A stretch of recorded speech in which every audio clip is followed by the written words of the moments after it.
The Four Nights of the Apocalypse, Chapter 148, Dark Clouds That Hover. Have sweet dreams, my pretty little fairy, said Whirlden after literally driving an ice stake through Sixtus' body. And even though they were in another place, far away, everyone sensed that something bad had happened. Tyra wonders what that dark magical power was, while a worried Myrtle calls out his brother's name.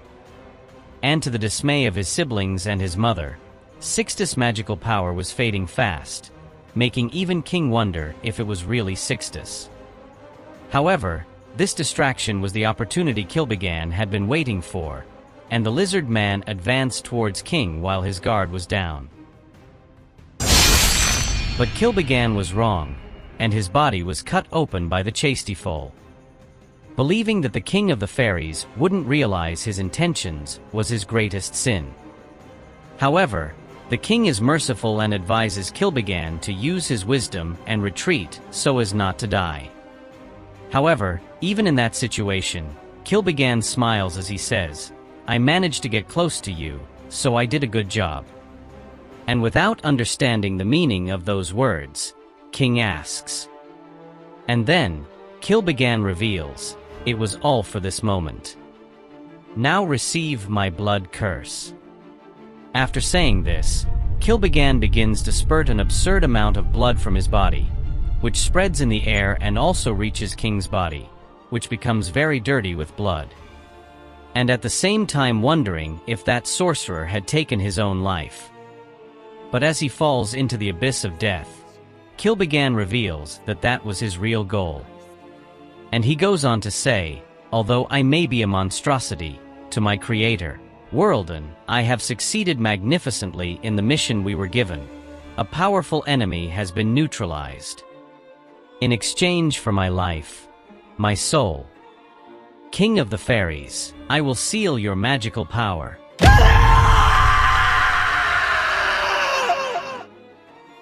Something very strange happens to the Fairy King.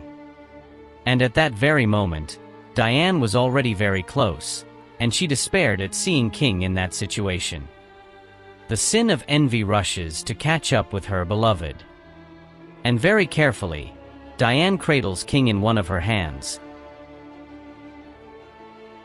then asks how he is, if he's all right. King replies that he's just a bit dazed. But when she realizes what has actually happened, Diane is in shock. King has simply reverted to his old form. At first they both don't understand what has happened, but soon Diane points out that King's magic has been sealed. Sin believes that this is because of the curse that the sorcerer placed on him in his last moment of life. However, they didn't have to worry about that just yet, because Sixtus, their son, was in a very dangerous situation, so they had to hurry. For at that moment, Sixtus was being tortured by Whirlden, who demanded to know where the elixir was, and that he should preferably tell him before he died. But Sixtus smiles, and tells her that even if she were his kind of girl, he would never tell her anything. Soon, however, Sixtus' expression changes, as he hears the White Knight recite a spell, and something very strange begins to happen. His mouth simply begins to move against his will, and he utters the following words. "Hear my voice, oleum vine. Give me the tears of the arras flower, hidden in its light in my hands." However, nothing happened, and so the White Knight realizes that the mechanism will not work for anyone other than the King of the Fairies. And so, he decides to do it another way, by making movements with his arms and reciting another spell. Gallery of Memories. When he activates this spell, Sixtus is startled to see the manifestation of the memories of the moment when his father summoned the elixir to give to nations.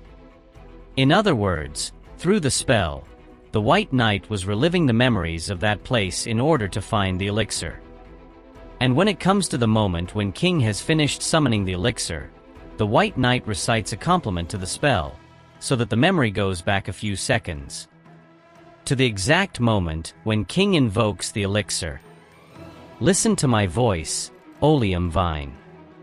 Give me the tears of the Eris flower, hidden in its light in my hands. And so, miraculously, the elixir appears in the hands of the White Knight. And this was the worst possible scenario. Sixtus couldn't understand why the elixir was there, because he had imagined that the nations was with him. With the elixir in hand, Worlden tells her that her mission is complete and that she can now say goodbye. However, the knight is surprised by an unexpected attack from a golem that hits him full on. This creates an opening for the elixir to be taken from his hands and also exposes his face. And it was all thanks to Xana, Zillion, Belt and Feo, the younger brothers who came to help their older brother. However, they were surprised by the knight's unusual resistance, unusual for a human. Sixtus, however, asks his brothers to flee, as the woman was very dangerous. The White Knight's face is exposed and her true appearance is revealed, a beautiful and dangerous woman, for even the most beautiful flowers have thorns. The younger brothers have come to help Sixtus, but before them stands one of the four dangers, an enemy who breaks all patterns. Continued in the next chapter, entitled Slander.